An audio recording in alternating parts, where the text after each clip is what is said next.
अस्सलामुअलैकुम। आप सबको खुश आमदीद JTV पर। तो आज की वीडियो में हम आपको बताएंगे क्लाउडियस की मौत कैसे हुई और साथ में ही हम आपको लास्ट ट्रेलर की कुछ अहम मालूमात बताएंगे। तो इसलिए वीडियो आखिर तक लाजमी देखिएगा। वीडियो शुरू करने से पहले अगर अभी तक किसी ने हमारे चैनल को सब्सक्राइब नहीं किया तो कर दो और साथ में एक प्यारा सा कमेंट भी कर दो।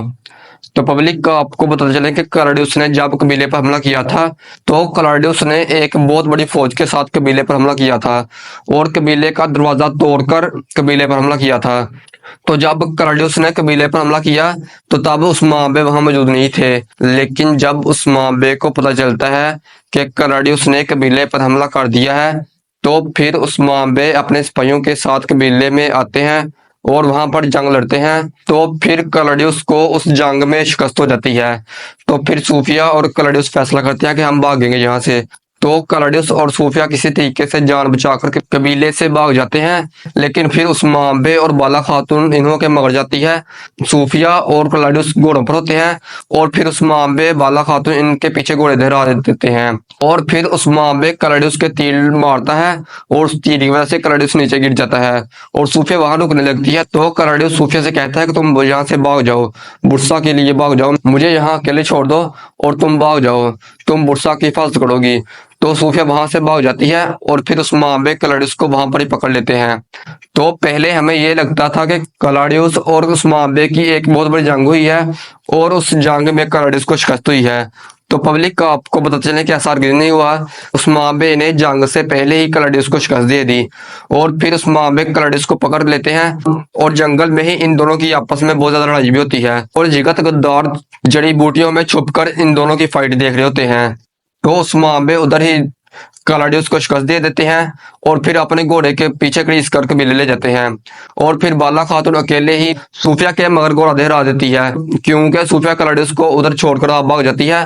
तो फिर बाला खातून सूफिया के पीछे भागती है और पब्लिक का आपको बताते चले कि जब बाला खातून अकेली जाती है तो सूफिया के सिपाही वहां मौजूद होते हैं।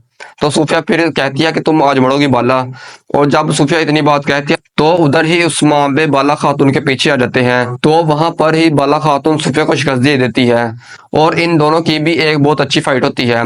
तो पब्लिक का आपको बताते चलें कि क्लाउडियस और उस्मा की फाइट एक बहुत अच्छी दिखाई गई, जबकि क्लाउडियस ने भी उस्माबे का खूब मुकाबला किया तलवार से उलगान के बिल्कुल बरक्स। जब उलगान को उस्माबे कत्ल करने लगे तो उलगान ने उस्माबे पर तलवार ही नहीं निकाली, लेकिन क्लाउडियस ने उस्माबे पर तलवार निकाली और 1-2 मिनट तक उस्माबे से फाइट भी करता रहा। तो ये फाइट देखने में हमें बहुत ज्यादा मजा भी आया। तो आप लोग भी जब ये फाइट देखोगे तो आपको भी मजा आएगा। तो फिर उस्माबे क्लाउडियस को वहां पर शिकस्त दे देते हैं और वहां पर शिकस्त देकर क्लाउडियस को कबीले में घसीटता हुआ लेकर आते हैं और सब कबीले वालों के सामने क्लाउडियस का सर कलम कर देते हैं। तो पब्लिक का आपको बताते चले कि कबीले में भी कोई छोटी मोटी जंग नहीं हुई, बल्कि बहुत बड़ी जंग हुई है। ये जो आप सिपाहियों की तस्वीरें देख रहे हैं, इन तस्वीरों से आप अंदाजा लगा सकते हैं कि इन सिपाहियों के चेहरों पर खून के दाग हैं और ये दाग ऐसी निशानी जाहिर करते हैं कि कबीले में भी बहुत बड़ी जंग हुई है। क्लाउडियस ने अपनी पूरी फौज के साथ कबीले पर हमला किया था, लेकिन क्लाउडियस को शिकस्त हुई। और पब्लिक का आपको बताते चले कि जब क्लाउडियस का सर कलम किया जा रहा था तो सूफिया भी सामने खड़ी होकर देख रही थी, लेकिन सवाल ये पैदा होता है कि सूफिया का सर क्यों नहीं कलम किया गया। तो पब्लिक का आपको बताते चले कि सूफिया जब से भी आई है उसकी सिर्फ उस्माबे से दुश्मनी है, या उस्माबे की औलाद से, ना कि उस्माबे की रियासत से, क्योंकि उसने अभी तक किसी मजलूम पर जुल्म नहीं किया और किसी सिपाही की जानबूझकर जान नहीं ली, बल्कि जंग में ही लड़ी है। तो वो उस्माबे की फैमिली की दुश्मन है। तो आपको तो पता है उस्माबे अपनी फैमिली के लिए माफ कर देते हैं, लेकिन जो रियासत से गद्दारी करता है उसे कभी नहीं माफ करते। तो जहां तक मुझे लगता है कि उस्माबे सूफिया को माफ कर दें और सूफिया को इस्लाम कबूल करवा कर सूफिया की शादी किसी अपने सिपाही के साथ करवाई जाए। तो आप लोग सूफिया की शादी किस सिपाही के साथ देखना चाहते हो, हमें कमेंट में बताइएगा। तो पब्लिक आपको पता चले कि आने वाली किस्त का इख्तिताम कुछ इस तरह से होगा कि उस्माबे जब क्लाउडियस का सर काट देंगे और जिगत का भी सर काट देंगे तो फिर उस्माबे एक दीवान मुनक्कद करेंगे और कबीले में ही कुल्लुस उस्मान सीजन 6 का खात्मा हो जाएगा। जबकि मोहम्मद बुज़्ज़ा को चाहिए ये कि जिस तरह सीजन 5 का खात्मा किया गया था कि उस्माबे ने पहाड़ों पर घोड़े धराए और फिर उस्माबे ने अपनी रियासत के लिए बहुत सारे अल्फाज बोले, तो चाहिए ये कि कुल्लुस्मान सीजन 6 में भी ऐसा ही हो। लेकिन जहां तक मुझे लगता है कि कुल्लुस्मान सीजन 6 का खात्मा कबीले में ही किया जाएगा।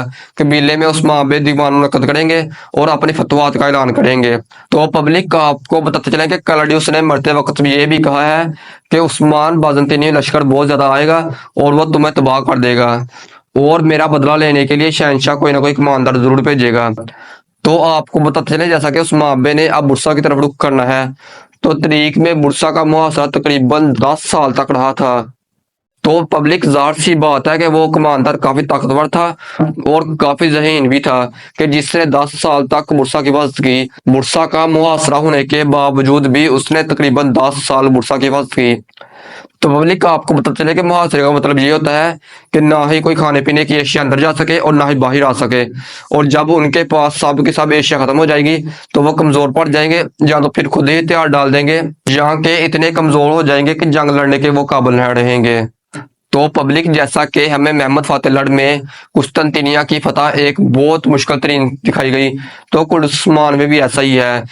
जबकि बुरसा के किलों की दीवारें बहुत मजबूत हैं और इनको अबूर करना कोई इतना आसान नहीं। ये मंजनीकों के साथ तो नहीं तोड़ी जा सकती और ना ही किसी बरूद के साथ तोड़ी जा सकती है। और बुरसा सिर्फ सियासत के जरिए ही फतह हो सकता है। तो इसलिए उस मामले ने सियासत के जरिए काम किया कि हम बुरसा का मुहासरा करेंगे और जब वो कमजोर पड़ जाएंगे तो हम बुरसा को फतह कर लेंगे। पब्लिक मोहम्मद बुज़दाक को चाहिए कि बुरसा की फतह में एक बहुत शानदार तरीके से दिखाई जाए, जैसा कि कुस्तुनतुनियान की फतह एक बहुत शानदार तरीके से दिखाई गई। और फिर मस्जिद अक्सा की फतह सलाहुद्दीन अयूबी ड्रामे में भी हमें एक बहुत शानदार तरीके से दिखाई गई। तो मोहम्मद बुज़दाक को इन सब ड्रामों से सबक हासिल करना चाहिए और बुरसा की भी फतह हमें एक बहुत शानदार तरीके से करवानी चाहिए।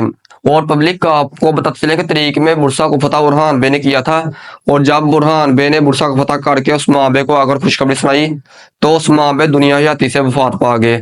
तो उस माबे ने जाते जाते ये वसीयत की कि क्योंकि तरीक में उस माबे के 8 से 9 बेटे थे और उन सब बेटों को बुलाकर कहा कि आप सब बुरहान बे की बैत करोगे और आप बुरहान को सरदार मानोगे। तो उन सब ने बुरहान बे की बैत की।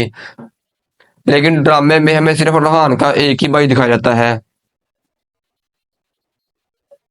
तो हो सकता है कि मोहम्मद बुज़दाक सीजन 7 में अरहान या अलाउद्दीन का एक अदा और भाई लाए और उसे भी कुर्दिश उस्मान में एंट्री करवाई जाए। तो पब्लिक का आपको बताते चले कि मोहम्मद बुज़दाक ने जितने भी ड्रामे लिखने वाले अदाकार थे या डायरेक्टर थे उन सबको दावत दी और एक जगह पर जमा करके ये कहा कि हम सीजन 7 में भी मिलेंगे और ये कहकर उन सबको अपने अपने घरों में रवाना कर दिया। तो पब्लिक का आपको पता चले कि इनको छुट्टियां तकरीबन 3 महीने की पड़ गई हैं क्योंकि इन्होंने 5 से 6 महीने लगातार शूटिंग की है। तो इसीलिए मोहम्मद बुज़दाक इनको 3 महीनों के लिए स्टे देता है। तो 3 महीनों के बाद फिर से शूटिंग को शुरू किया जाएगा। लगता है कि उस्मान सीजन 7 का ट्रेलर हमें अक्टूबर में दिखाया जाए। तो अगर आप लोग छुट्टियों के बीच किसी ना किसी अपडेट से वाबस्ता रहना चाहते हो तो हमारे चैनल को सब्सक्राइब कर लो और हमें जो भी मालूमात हासिल होती रहेंगी हम आपको उन मालूमात के साथ साथ में ही अपडेट देते रहेंगे। तो अगर वीडियो अच्छी लगी हुई तो लाइक जरूर कीजिएगा। मिलते हैं नेक्स्ट वीडियो के साथ, तब तक अपना ख्याल रखना। खुदा हाफिज।